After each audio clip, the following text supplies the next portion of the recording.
રાજકોટ ગ્રામ્ય જિલ્લાના આટકોટ પોલીસ સ્ટેશનમાં 30 તારીખે રાત્રે વીરનગર ગામના રહેવાસી જયેશભાઈ એના બીજા 2-3 માણસો આવીને ફરિયાદ કરી કે અમારા ગામની બાજુમાં ધનાવાવ તળાવની બાજુમાં એક ડોરામાં એક અજાણ્યા પુરુષની લાશ પડી છે. એની તુરંત તપાસ હાથ ધરતા ત્યાં પીઆઈ શ્રી અને ડીવાયએસપી શ્રી દ્વારા સ્થળની વિઝિટ કરવામાં આવી અને ડેડ બોડીને પોસ્ટમોર્ટમ માટે હોસ્પિટલમાં ફોરવર્ડ કરવામાં આવ્યો. એના પછી આજુબાજુ તપાસ કરતાં કે કોની બોડી થઈ શકે તો સેમ 30 તારીખે જ રાજકોટ ગ્રામ્ય જિલ્લાના જસદણ પોલીસ સ્ટેશન વિસ્તારમાં એક ગુમ દાખલ થયેલી હતી. જો ગુમ લાલજીભાઈ ધીરુભાઈ મકવાણા જો કાળાસર ગામના રહેવાસી છે એની ગુમ દાખલ થઈ હતી. તો એના પરિવારજનો સાથે સંપર્ક કરવામાં આવ્યો અને એના ભાઈ ધર્મેશભાઈ કન્ફર્મ કર્યો કે આ ડેડ બોડી અમારા ભાઈ લાલજીભાઈની છે, જો જેસીબી ચલાવવાનું કામ કરે છે. એના પછી એના મરણ જનારનો સીડીઆર અને લોકેશન એ તમામ જોતાં ખબર પડી કે 3 આરોપીઓ, એક અલકુભાઈ અમરુભાઈ જેબલિયા ઓ ચિતલિયા ગામ જસદણનો રહેવાસી છે, અજયભાઈ મંગળુભાઈ ભોજક ઓ વીરનગર જસદણનો રહેવાસી છે અને ત્રીજો સિદ્ધરાજભાઈ અલકુભાઈ ગીડા ઓ જસદણનો રહેવાસી છે ગોપતાળા ગામનો.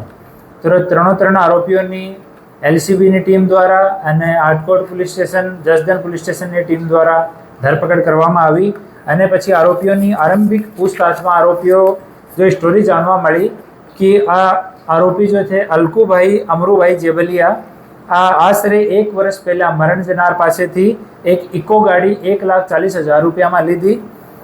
એના બદલામાં 90,000 રૂપિયા ચૂકવી દીધા અને ગાડી લઈ લીધી.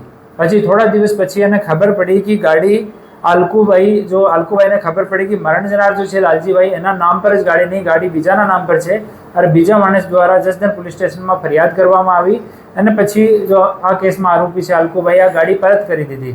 લેકિન આ 90,000 રૂપિયા મરણ જનાર લાલજીભાઈમાં બાકી હતા. એના વિષયમાં 2-3 વખત એની બોલાચાલી પણ થઈ હતી. પછી 29 તારીખે બંને આરોપી અલકુભાઈ અને અજયભાઈ બંને મરણ જનારના ઘરની સામે સવારમાં 4 વાગ્યાથી વોચ ગોઠવાઈ હતી અને જ્યારે 7 વાગ્યાની આજુબાજુ મરણ જનાર ઘરથી નીકળ્યો ત્યારે તેની મોટરસાઇકલને ધક્કો મારીને તેને ઉપાડીને વીરનગર ગામની બાજુમાં અજયની જો વાડી છે ત્યાં લઈ ગયા. ત્યાં મરણ જનારને મારવામાં આવ્યો અને એક પેડ સાથે બાંધવામાં આવ્યો, પછી કેબલથી એને મારવામાં આવ્યો. એના પછી સિદ્ધરાજ અલકુભાઈ ગીડાને આજે ફોન કર્યો કે તમે મરણ જનારને ઘરે જાઓ અને મરણ જનારની વાઈફ તમને પૈસા આપશે. તો ત્યાંથી સિદ્ધરાજે 20,000 રૂપિયા લીધા અને પછી એ 3 ત્યાં અજયની વાડીમાં ગયા અને પછી આરોપીને ત્યાંથી છોડવામાં આવ્યો, પણ આરોપી ત્યાં બેહોશ થઈ ગયો અને થોડી વાર પછી એની ડેથ થઈ ગઈ. જ્યારે આરોપીની ડેથ થઈ ત્યારે અજય એક લગ્ન પ્રસંગમાં હતો અને અલકુ અને સિદ્ધરાજ ત્યાં જ હતા. પછી અલકુ દ્વારા અજયને ફોન કરવામાં આવ્યો કે એની ડેથ થઈ ગઈ લાલજીભાઈની. પછી 3 ત્યાં ગયા અને અલકુભાઈ અને અજયભાઈ એ બંને ડેડ બોડીને ઉચકીને મોટરસાઇકલ પર લઈને ત્યાં તળાવની બાજુમાં ત્યાં મૂકી દીધી અને પછી એ બંને ત્યાંથી ફરાર થઈ ગયા. ત્યાંથી સિદ્ધરાજ નીકળીને પોતાના ઘરે જતો રહ્યો અને એલસીબીની ટીમ અને આટકોટ પોલીસ સ્ટેશનની જસદણની ટીમ બહુ સારું કામ કર્યો અને 3 આરોપીને ઝડપી પાડ્યા અને હવે પોસ્ટમોર્ટમ બોડીનો થઈ ગયો અને એફએસએલમાં જો વસ્તુ અમને પોસ્ટમોર્ટમ દરમિયાન મળી છે, ઘટના સ્થળ પરથી મળી છે અને એફએસએલમાં મોકલવાની તૈયારી છે અને બાકી તમામ વિષયો ઉપર ઇન્વેસ્ટિગેશન ચાલુ છે. સર, અન્ય કોઈ આરોપી આમાં કોઈ ને આમાં 3 જ આરોપી છે અને 3 આરોપીની ધરપકડ થઈ ગઈ છે અને અમુક ગામડાના બી જ્યાં સીસીટીવી અવેલેબલ છે ત્યાંથી અમે સીસીટીવી પણ લીધા છે, એનું પણ એનાલિસિસ ચાલુ છે.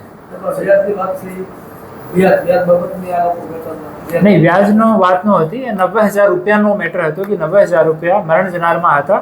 પહેલાં જ્યારે ઇકો ગાડી ખરીદવામાં આવી આરોપી દ્વારા તો ઇકો ગાડી પરત કરી દીધી કેમ કે આ ઇકો ગાડી બીજાના નામ પર હતી અને 90,000 રૂપિયા મરણ જનાર ન આપ્યા હતા. એના લીધે અને 2-3 વખત બોલાચાલી પણ થયેલી હતી.